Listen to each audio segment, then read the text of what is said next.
అంటే సక్సెస్‌కి no value ఇయంతా కూడా. దేర్ ఎందుకు? Is no relation. అంటే నా నా అండర్‌స్టాండింగ్ ఆఫ్ సునీత గారు is she will have everything in her life.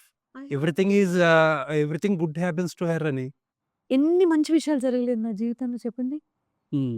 ఒక బాపు గారు చిరంజీవి, లక్ష్మి, సౌభాగ్యవతి సునీతను ఆ అమ్మవారి అనుగ్రహం ఎల్లప్పుడూ ఉండాలని కోరుకుంటూ, నీ వీరాభిమాని బాపు అని చెప్పిన సంఘటన ఎవరికైనా జరిగిందా లైఫ్‌లో? జరగదు.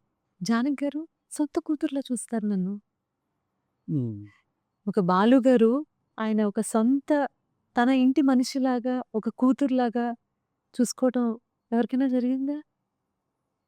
అక్కినేని నాగేశ్వరరావు గారు 'శ్రీరామదాసు' సినిమాలో నేను పాడిన 'ఇదిగిదిగో నా రాముడు' అండ్ 'చాలు చాలు' ఆ కాంట్రాస్ట్‌ని గమనించి నన్ను ఆయన, అన్నపూర్ణమ్మ గారు ఇంటికి పిలిచి, భోజనం పెట్టి మీరు నమ్మరు ఇవన్నీ చెప్తే అతిశయోక్తులుగా ఉంటాయని నేనెప్పుడు ఎవరితోనూ చెప్పుకోను.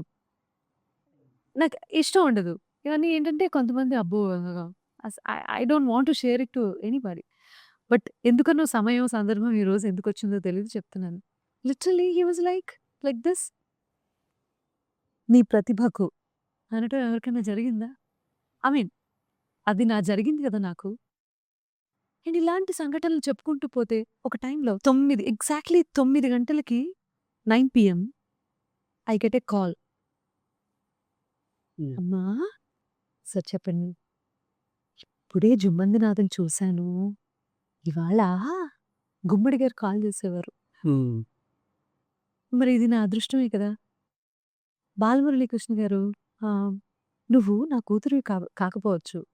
నువ్వు నా శిష్యురాలివి డైరెక్ట్‌గా కాకపోవచ్చు. కానీ నేను నిన్ను అలాగే భావిస్తాను అని ఒక తండ్రిలాగా నన్ను ట్రీట్ చేసేవారాయన. మరి ఇదెవరికి జరిగింది? హ్మ్. ఇన్ని మంచి విషయాలున్నప్పుడు వీటి గురించి ఎక్కువ మాట్లాడడమో, పట్టించుకోవడం నాకిష్టం లేదు. ఆ మెచ్యూరిటీ ఉంది నాకు. కాబట్టి నేనెప్పుడు మంచి విషయాల గురించే మాట్లాడతాను. సో, నా పర్సనాలిటీ మొత్తంలో నా ఐడెంటిటీ ఏంటి అంటే నా స్మైల్ అంటారు కదా! అవును. నా ఐడెంటిటీని నేనెందుకు పోగొట్టుకుంటాను? నాకొక్క ఏదన్నా బ్యాడ్ అని అనిపిస్తే నా లైఫ్‌లో ఇవన్నీ గుర్తు చేసుకుంటాను. So, I smile back again. ఇవి ఉంటాయి, అవి ఉంటాయండి. విమర్శలు ఉంటాయి, ప్రశంసలు ఉంటాయి. ప్రశంసలు ఎక్కువ చెప్పుకోలేదు. వీళ్ళు విమర్శించారని గూడా ఎవరికీ చెప్పుకోలేదు. లైఫ్‌లో చాలా కంఫర్ట్ ఇచ్చిన మనుషులు ఉన్నారు. చాలా డిస్‌రెస్పెక్ట్‌ఫుల్‌గా బిహేవ్ చేసిన మనుషులు ఉన్నారు. నేను వీళ్ళ గురించి చెప్పలేదు, వాళ్ళ గురించి చెప్పలేదు.